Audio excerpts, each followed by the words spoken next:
ഫിൻകോർപ്പ് നാളെ മിഴി തുറക്കും. കരിമ്പ പള്ളിപ്പടി ചോലയിൽ ആരംഭിക്കുന്ന ബാങ്കിന്റെ ഉദ്ഘാടനം Karimba panchayat president P S Ramachandran നിർവഹിക്കും. 1990-91 കരിമ്പ ഹയർ സെക്കൻഡറി സ്കൂളിലെ ഓർമ്മ വസന്തം ബാച്ചിലെ 13 വിദ്യാർത്ഥികൾ ചേർന്നാരംഭിക്കുന്ന ഗ്ലോബൽ ഫിൻകോർപ്പ് എന്ന ബാങ്ക് തിങ്കളാഴ്ച കരിമ്പ പള്ളിപ്പടി ചോലയിൽ കോംപ്ലക്സിൽ ആരംഭിക്കുകയാണ്. Karimba panchayat president P S Ramachandran രാവിലെ 10 മണിക്ക് ഉദ്ഘാടന കർമ്മം നിർവഹിക്കും. നമസ്കാരം. പ്രത്യേകിച്ച് ഇന്നത്തെ ഈ വാർത്താ സമ്മേളനം സംഘടിപ്പിച്ച മറ്റു പ്രതിനിധികൾ എല്ലാവർക്കും ഒരിക്കൽ കൂടി നമസ്കാരം. അതുപോലെ തന്നെ ഈ ഓർമ്മ വസന്തം എന്ന ഗ്രൂപ്പ് 90-91 ആരംഭിക്കുകയും അതിൽ നിന്നും ഉരുത്തിരിഞ്ഞ ഈ ഒരു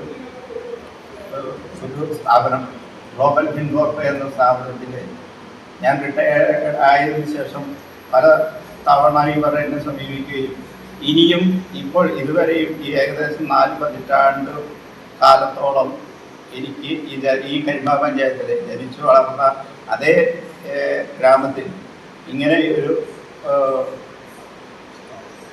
സ്ഥാപനത്തിൽ ഈ കല്ലടിക്കോട് സർവീസ് സഹകരണ ബാങ്ക് എന്ന അതിൽ നിന്നും റിട്ടയർഡ് ആയതിനു ശേഷം വീണ്ടും ഇങ്ങനെയൊരു സ്ഥാപനത്തിൽ ഇരിക്കാനുള്ള ഒരു ആഗ്രഹം, ഇനിയും ജനങ്ങളിലേക്ക് എൻ്റെ ആവശ്യങ്ങളും മറ്റു കാര്യങ്ങളും എത്തിക്കുക എന്നത് എനിക്ക് ഏറ്റവും വളരെ സന്തോഷകരമായ ഒരു കാര്യമായി തോന്നിയതുകൊണ്ട് മാത്രം ഞാൻ ഇവരോട് ഇതിൻ്റെ മാനേജർ പദവി ഏറ്റെടുക്കാമെന്ന് സമ്മതിക്കുകയാണ് ഉണ്ടായിരുന്നത്. ബാങ്ക് ലോക്കറിന്റെ ഉദ്ഘാടനം കല്ലടിക്കോട് ശശികുമാർ നിർവഹിക്കും. മുഹമ്മദ് കരിമ്പനക്കൽ വായ്പ ഉദ്ഘാടനം നടത്തും. ജനപ്രതിനിധികളും സാമൂഹ്യ വ്യാപാര മേഖലയിലെ പ്രമുഖ വ്യക്തിത്വങ്ങളും പങ്കെടുക്കും. Bank manager Venugopal K, managing partner Suresh Kumar K, Radhalakshmanan, Mohandas, Jayaprakash Kaliyode, Srikanth തുടങ്ങിയവർ കരിമ്പയിൽ നടന്ന വാർത്തായോഗത്തിൽ പങ്കെടുത്തു.